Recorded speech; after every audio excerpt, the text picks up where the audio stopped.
শুরু করছি।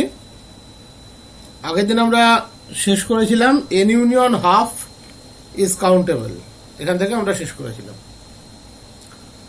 কাউন্টেবিলিটির এই জায়গাগুলো কিন্তু খুব ইম্পর্ট্যান্ট জায়গা।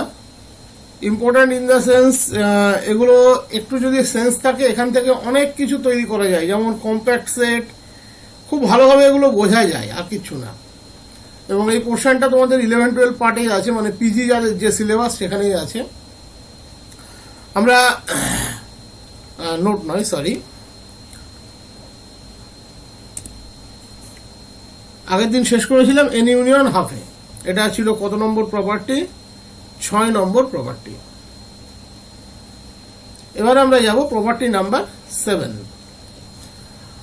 প্রপার্টি নাম্বার 7 বলছে যদি এ এবং বি দুটো কাউন্টেবল সেট হয় তাহলে এ ক্রস বি এবং এ ইউনিয়ন বি তারাও কিন্তু countable.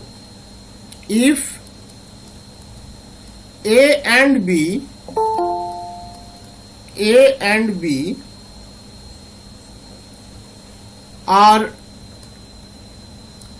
countable sets, then a cross B is countable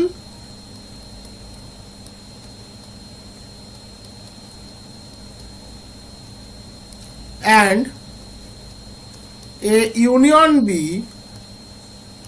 is also countable.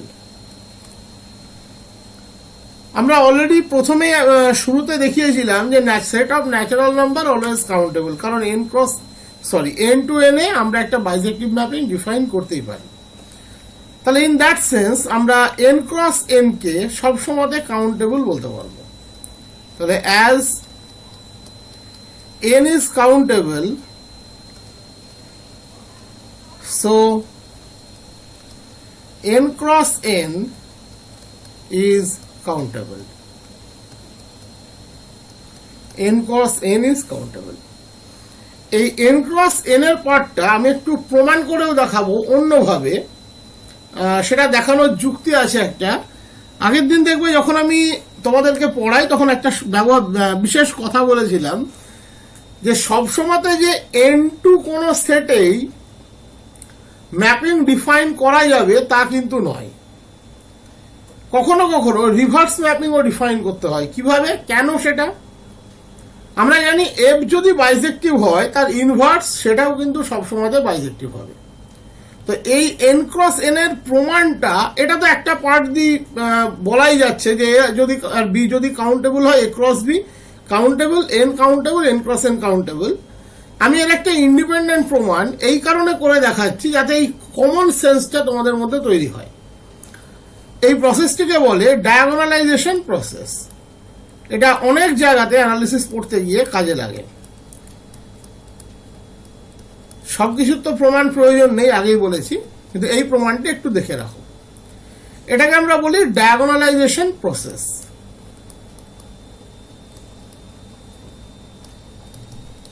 Diagonalisation process. এই ডায়াগোনালাইজেশন প্রসেসটা কি?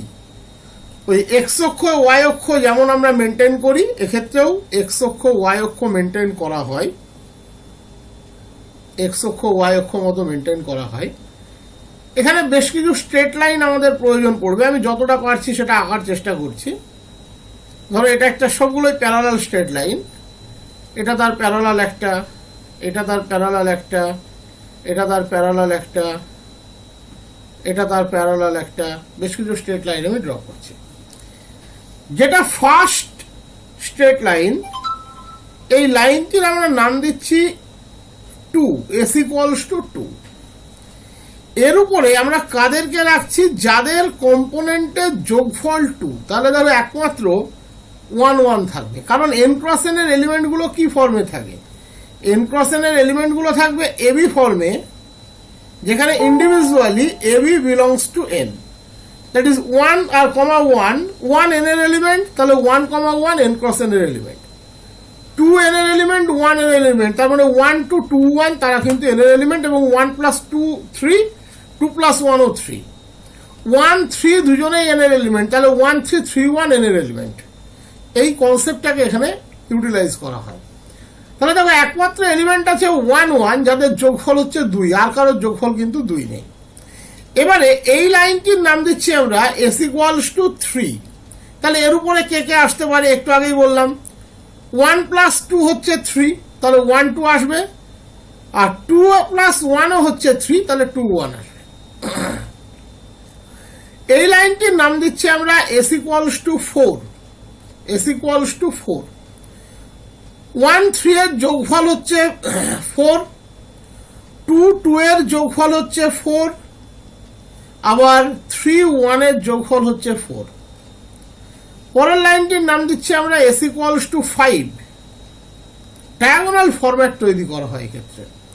দেখো 1 plus 4 5, 2 plus 3 5, 3 plus 2 5,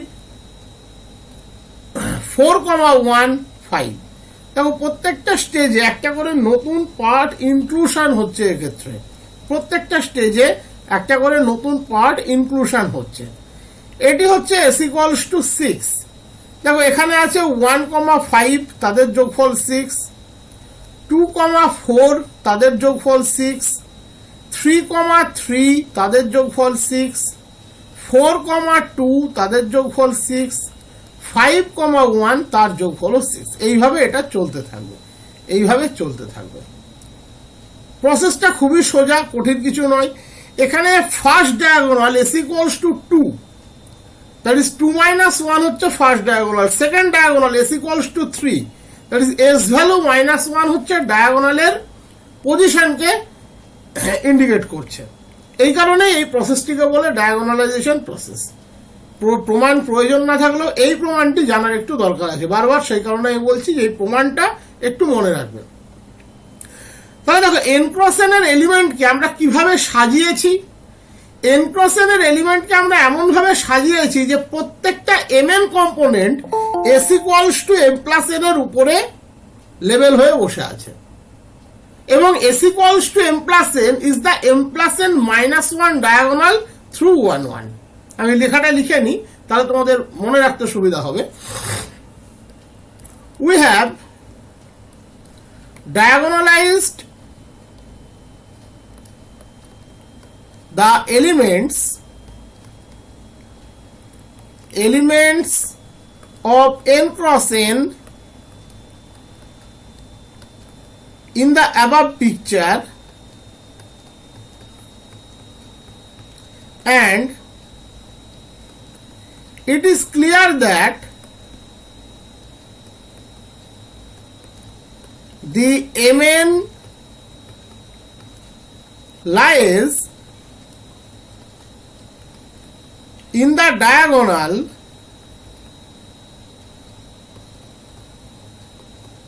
labeled by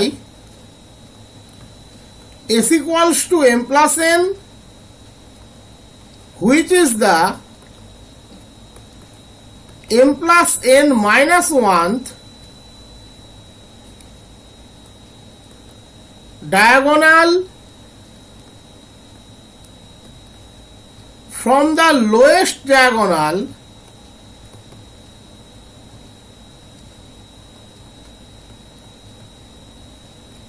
through the point 1 1। আরো ডেসক্রিপটিভলি লিখে দিচ্ছি যাতে বুঝতে সুবিধা হয়। Here mn is the nth element in the diagonal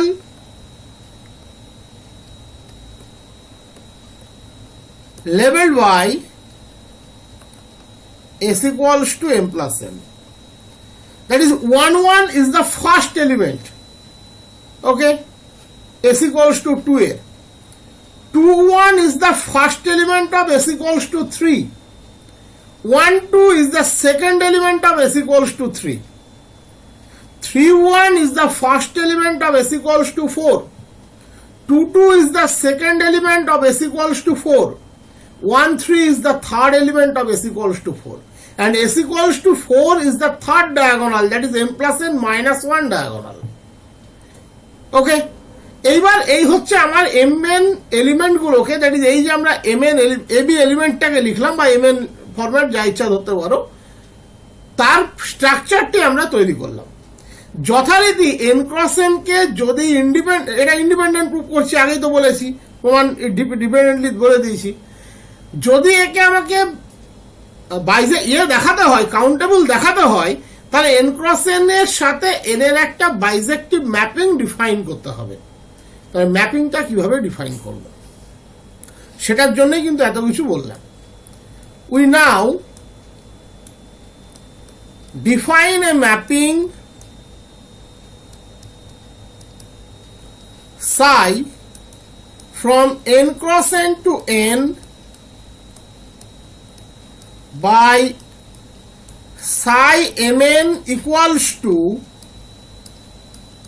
summation r equals to 1 to m plus n minus 2 r plus n।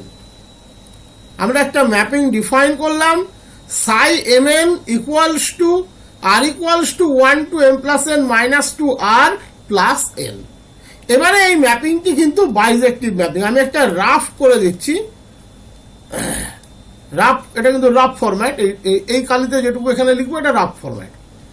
যেমন ধরো সাই 1 1 কোথায় ম্যাপ করছে, ম্যাপিং স্ট্রাকচারটা দেখো, R equals to 1 to 1 plus 1 minus 2 R plus 1, N এর value যেহেতু 1, এটা তো আলটিমেটলি ভ্যালু 0, তাহলে ইকুয়ালস টু 1। সাই 1 2 কোথায় ম্যাপ করছে, R equals to 1 to 1 plus 2 minus 2 R plus 2, that is 1 plus 2 equals to 3। Okay, R equals to 1 to 1 R মানে 1।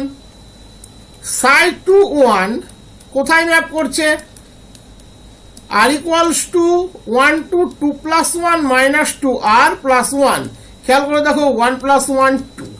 এবার তুমি একটু আগে আমরা কি বলেছিলাম মনে করে দেখো, আমরা বলেছিলাম mn is the nth element in the diagonal labeled by s equals to m plus n। তাহলে s equals to m plus n, তাহলে ফার্স্ট ডায়াগোনালে একটাই এলিমেন্ট ছিল 1 1, সে ম্যাপ করলো কোথায়, 1 এ। সেকেন্ড ডায়াগোনালের ফার্স্ট এলিমেন্ট কিন্তু 1 2 নয়, 2 1, সে ম্যাপ করলো কোথায়, 2 তে। সেকেন্ড ডায়াগোনালে সেকেন্ড এলিমেন্ট কিন্তু 1 2, সে ম্যাপ করলো 3 তে। তার মানে আলটিমেটলি n ক্রস n থেকে n এ যে ম্যাপিংটা ডিফাইন্ড হলো, সেটা এই যে সাই mn যেটা আমি লিখেছি, সেটা একটা bijective mapping. So clearly psi is bisective mapping. কোন ম্যাপিং যদি ইটসেলফ বাইজেক্টিভ হয়, তাহলে তার ইনভার্স সেও কিন্তু বাইজেক্টিভ ম্যাপিং। সাই আমরা ডিফাইন করেছিলাম n ক্রস n থেকে n এ, ভালো করে খেয়াল করে দেখো, তাহলে সাই ইনভার্স হবে n to n cross n এ। তো psi inverse n to n cross n is also bisective। তাহলে n থেকে দ্যাট সেটে আমরা একটা বাইজেক্টিভ ম্যাপিং পেলাম, so n cross n is denumerable।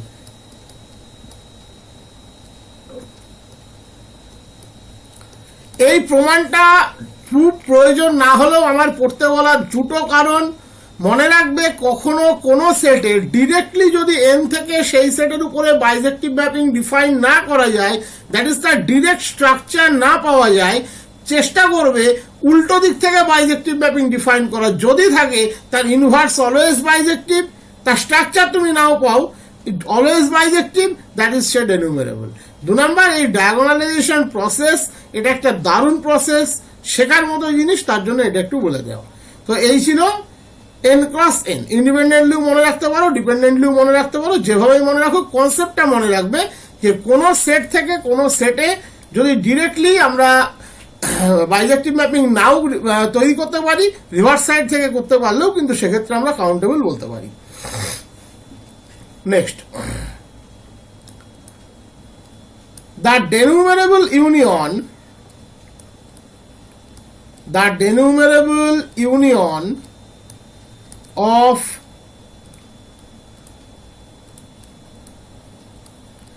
denumerable sets is denumerable. Okay, that is arbitrary collection of countable set is always countable. Explanation টা দিয়ে দিচ্ছি. That is if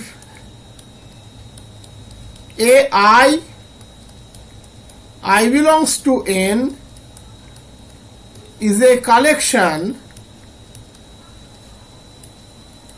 of denumerable sets where each AI is denumerable,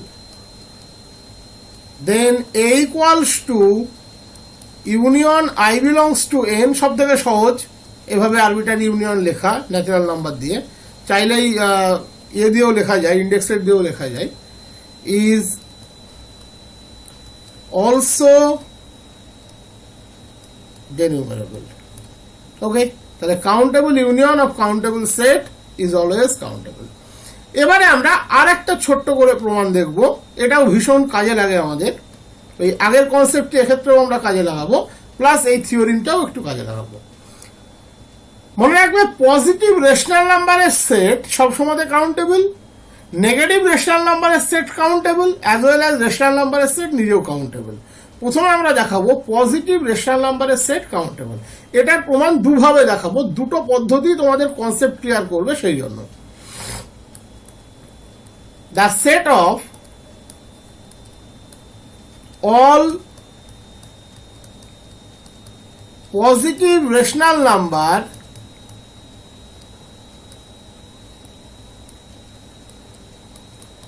is countable. The set of all positive rational number is countable. Okay, প্রথমে আমরা একটা আগের যে কনসেপ্টটা করালাম এখনই, যে কাউন্টেবল ইউনিয়ন, এই কনসেপ্টটা আমরা একটু এগোই. For each n belongs to n, আমরা ধরে নিচ্ছি an equals to m by n such that m belongs to n.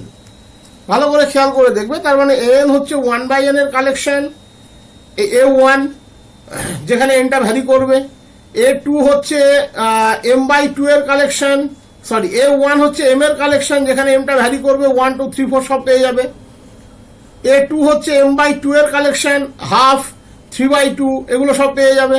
তার মানে টোটাল n যদি আমরা ইউনিয়ন নিই, এর মধ্যে কোনো জিরো নেই এবং এটা টোটাল কিউ প্লাসকে কিন্তু জেনারেট করবে. এবার আমরা একটা ম্যাপিং ডিফাইন করছি. We define f from n to an by f of m equals to m by n. এখানে কিন্তু অ্যাকচুয়ালি একটা ম্যাপিং ডিফাইন হয়নি, প্রচুর ম্যাপিং ডিফাইন হয়েছে, খেয়াল করলে দেখতে পাবে প্রচুর ম্যাপিং ডিফাইন হয়েছে. In either case fm is বাইজেক্টিভ. যখন তুমি a1 এ ম্যাপিং ডিফাইন করবে তখন ম্যাপিংটা হচ্ছে fm ইকুয়ালস টু m, 1 2 3 4টা কাউন্টেবল হয়ে গেল.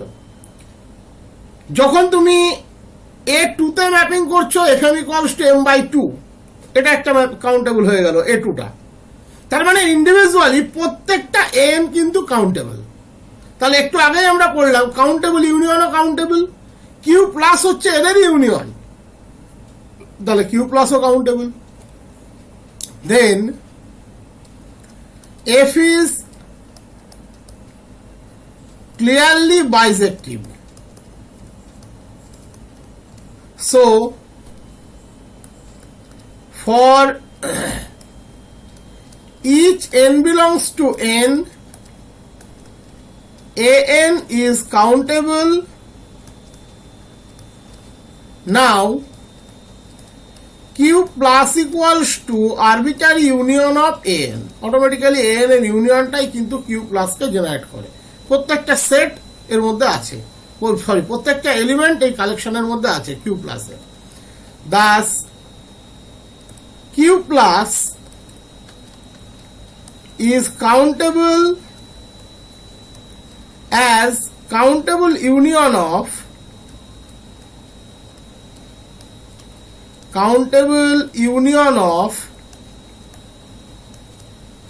countable sets is countable. ওকে, তাহলে কিউ প্লাসটি কাউন্টেবল। এর একটা অ্যানাদার প্রুফ আমরা বের করতে পারি, সেটা আমি দেখিয়ে দিচ্ছি। ধরে নাও এস আমরা একটা সেট ডিফাইন করছি, ওই এম বাই এন যেটা নিয়েছিলাম সেই ফর্মেই, M by N such that mn belongs to n। এখানে টোটাল m বাই n আছে, আমি কোনো a1 a2 বলে আলাদা ক্লাসিফিকেশন করছি না। দেন কিউ প্লাসটা কিন্তু এর ইউনিয়ন টিউনিয়নের দরকার নেই, যেহেতু ক্লাসিফিকেশন করিনি, সাবসেট অফ এস ক্লিয়ারলি। এবারে আমরা একটা ম্যাপিং ডিফাইন করছি। We define a mapping F from n cross n to S by F mn equals to m by n, F mn equals to m by n। দেখো এই ম্যাপিংটিকে আমরা বাইজেক্টিভ বলতে পারবো না, কেন? তুমি যদি F12 নাও, এটা নোট ফর্মে মনে রাখবে, F12 নাও সেও হচ্ছে হাফ, F48 নাও সেও কিন্তু হাফ, F36 নাও সেও কিন্তু হাফ। তাহলে ম্যাপিংটা সাবজেক্টিভ এটুকু আমরা বলতে পারি যে প্রত্যেকটা এলিমেন্টের প্রি ইমেজ আছে। দেন F ইজ ক্লিয়ারলি সাবজেক্টিভ। আগের চেয়ে কিন্তু আমরা বাইজেক্টিভ বলেছিলাম, কেন? কারণ ক্লাসিফিকেশন করা ছিল, যখন n টু n এ একটা ম্যাপিং, n টু a2 তে একটা ম্যাপিং, n টু a3 তে একটা ম্যাপিং, তার জন্য ইন্ডিভিজুয়ালি কিন্তু ম্যাপিংটা বাইজেক্টিভ হয়েছিল। এক্ষেত্রে কিন্তু সেটা হচ্ছে না, তার কারণ ওটাই, এখানে আমরা কোনো ক্লাসিফিকেশন নিইনি, তাহলে এটা সাবজেক্টিভ ম্যাপিং, কোনো সমস্যা নেই। সাবজেক্টিভ ম্যাপিং হলেও কিন্তু আমরা কি বলতে পারি, কাউন্টেবল বলতে পারি, তার একটা কনসেপ্ট আমরা আগের দিন করেছিলাম। এবারে দেখো ম্যাপিংটা আমরা ডিফাইন করেছি কোথায় থেকে? ম্যাপিংটা ডিফাইন করেছি n ক্রস n থেকে s এ, n ক্রস n থেকে s এ ডিফাইন করতে হবে n থেকে। অলরেডি আমরা পড়েছি যে n ক্রস n কিন্তু countable, as n cross n is countable, so there exists a bisective mapping, there exists a bisective mapping, say G, such that G from n to n cross n always থাকবে। এর আগে আমরা দেখালাম। তাহলে ultimate কনসেপ্টটা কি তৈরি হলো? এই হচ্ছে n, এই হচ্ছে n ক্রস n, এই হচ্ছে s। n থেকে আমরা একটা ম্যাপিং পেলাম g, কোথায়? n ক্রস n এ। n ক্রস n থেকে আমরা একটা সাবজেক্টিভ ম্যাপিং পেয়েছি f, কোথায়? s এ। তাহলে কম্পোজিশন অফ ম্যাপিং বলছে fg একটা সাবজেক্টিভ ম্যাপিং, কোথায় থেকে? n থেকে s এ। বাইজেক্টিভ বলতে পারবো না, সাবজেক্টিভ ডেফিনেটলি বলতে পারি। অ্যাজ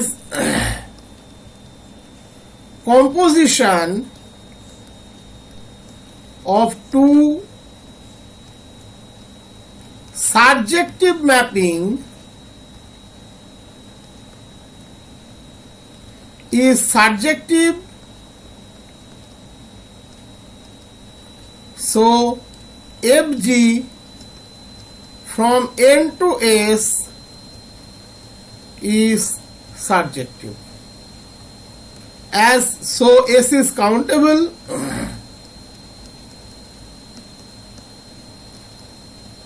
হচ্ছে কাউন্টেবল সেটের সাবসেট এই Q plus, so Q plus is also countable. কিন্তু উল্টোটা হলে কিন্তু নাও হতে পারে, যে কোনো ফাইনাইট সেট কাউন্টেবল, তাই বলে সমস্ত ইনফাইনাইট সেট কাউন্টেবল কিন্তু নয়।